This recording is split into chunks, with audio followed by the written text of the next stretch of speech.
Meron lang pong phone-in question. Can I call a friend? Yusek, sabi po ni Mayor Magalong, bottom of food chain daw po ang contractors at may nasa itaas pa. Anong comment po ng palas at payagan ba ni PBBM na sumalang po si Mayor Magalong sa House hearing?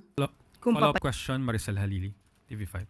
Magandang umaga po, Yusek. Yusek, clarification lang po. Yung sinasabi po kasi ni House Appropriations Vice Chair and Palawan 2nd District Representative Jose Alvarez na sina Secretary Vince na lang yung dapat na pumunta ng Kongreso instead na ibalik yung NEP sa DBM. Is that a better way of fixing kung ano man po yung nakitang mali?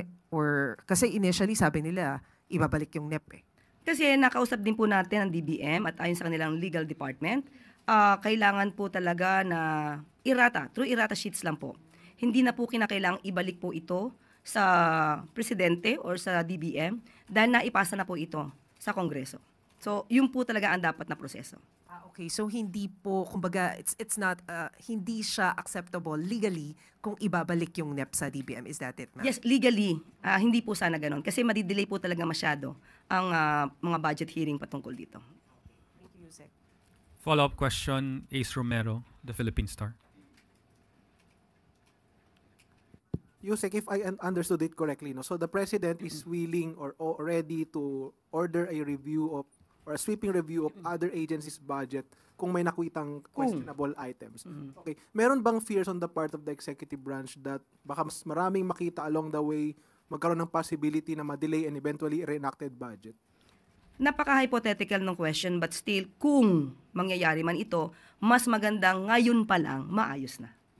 So wala pa tayong fears na baka reenacted? Wala pa namang ganung Wala pa naman po. within schedule pa? Yes, opo. Okay, salamat po. Thank you. Next question, Alvin Baltasar, Radyo Pilipinas.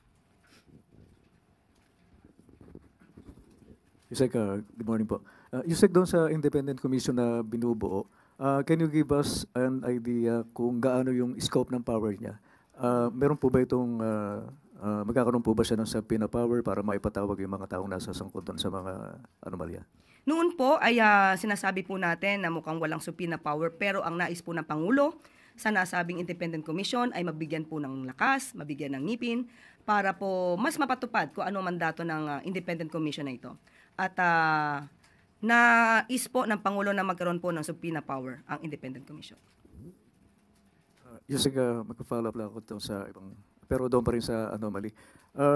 Reaction natin doon sa revelation ni Senator Marcoleta na meron na daw 2 contractors na nakaalis ng bansa. And do you consider this as a concern on the part of Malacanang?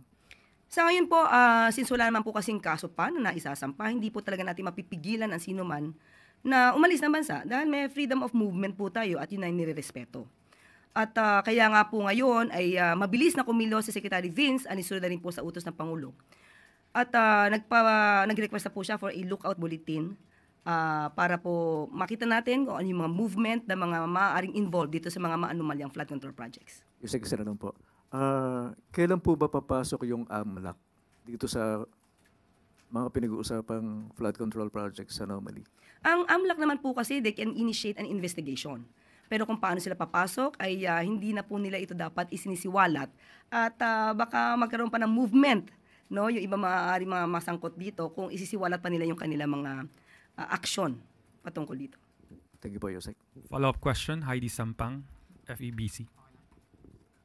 Good morning, Yusek. Kanina po kasi sinugod po ng mga disaster survivors at environmental groups yung compound po ng mga Diskaya sa Pasig. Nagbato po sila doon ng putik at nag-spray paint po ng word na magnanakaw doon po sa gate ng St. Gerard Construction. May paghahanda or may panawagan po ba ang Malacanang para hindi po humantong sa Indonesia style of rally kung saan po doon laganap yung looting? Kasi po labis po yung pagkagalit ng mga tao and baka din po sa atin lumabas po yung galit ng mga tao through that way po sa mga nabunyag po na anomalies sa flood control projects. Hindi po na naisin ng Pangulo na ganito ang mangyari. Sabi nga po ng Pangulo, sinusunod po natin ang due process. Sa mga kapwa nating Pilipino, ang pag-iimbestigang ginagawa po ng Pangulo, ang pag-uutos na imbestigahan lahat, ay para din po sa taong bayan. Pero hindi po ninanais na magkaroon ng kaguluhan dahil lamang sa may mga maling information. Dahil ito daw ay ginagamit para mas paalabin ang galit ng mga Pilipino. Hindi po yun ang nais ng Pangulo. Nais ng Pangulo ay maliwanagan lahat tayo kung ano nangyayari sa mga flood control projects at maibigay ang nararapat sa taong bayan. So, inuutos naman din po ng Pangulo sa mga concerned government agencies natin, sa mga law enforcement natin, na huwag niyo pong hayaan na mangyari po ito. Thank you, Yusek. Follow-up question, Ana Bajo, GMA News Online. Ma'am, follow-up lang po dun sa Independent Commission. When can we expect an executive order from the President regarding po sa establishment nitong commission? Finalizing na po.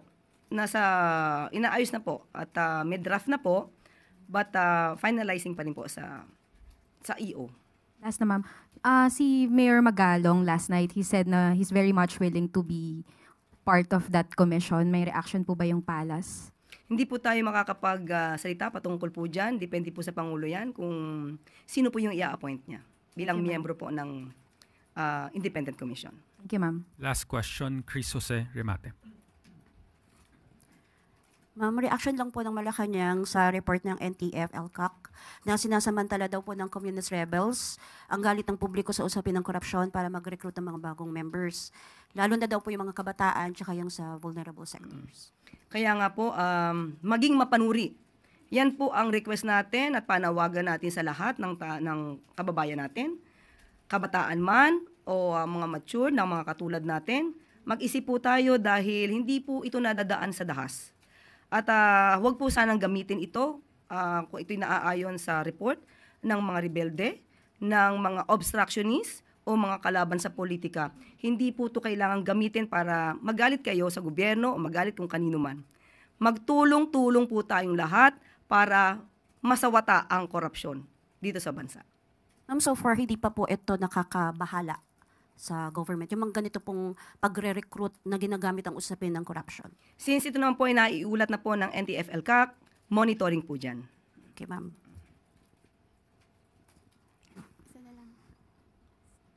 Follow-up Is that question, about- Eden Santos, Net25. Meron lang pong phone-in question. Can I call a friend? Yusek, sabi po ni Mayor Magalong, bottom of food chain daw po ang contractors at may nasa itaas pa. Anong comment po ng Palas at payagan ba ni PBBM na sumalang po si Mayor Magalong sa House hearing? Kung papayagan siya? Sabi po niya, bottom of food chain. Ang contractors at may nasa itaas pa daw po. So kung papayagan ba ng Pangulo din si Mayor Magalong na sumalang sa hearing po ng Kongreso dun sa kanilang investigation. Parang nasa kanya naman po yan kung siya pupunta sa hearing. At kung mayroon naman po siya maisisiwalat, mas magandang pumunta po siya. Pero para pigilan siya or para ipo siya na umaten, parang wala naman po yan sa mandato ng Presidente, ng Pangulo. Thank you po. Thank you, Eden. That is the last question, Yusek.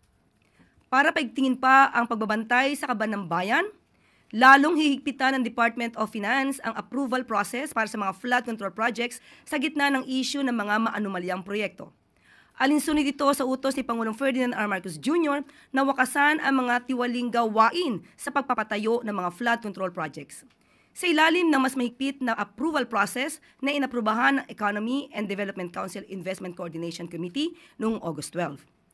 Magsasagawa ng comprehensive review ng mga flood management projects ang nasabing committee at sisiguraduhing shovel-ready na ito bago pa man magsimula ang implementation. Layunin ng bagong hakbang na ito na siguraduhing wasto ang kalidad ng mga proyekto. Maging kapaki-pakinabang ito sa mga mamamayan at kalaunan ay maaabot ang long-term sustainability goals nito.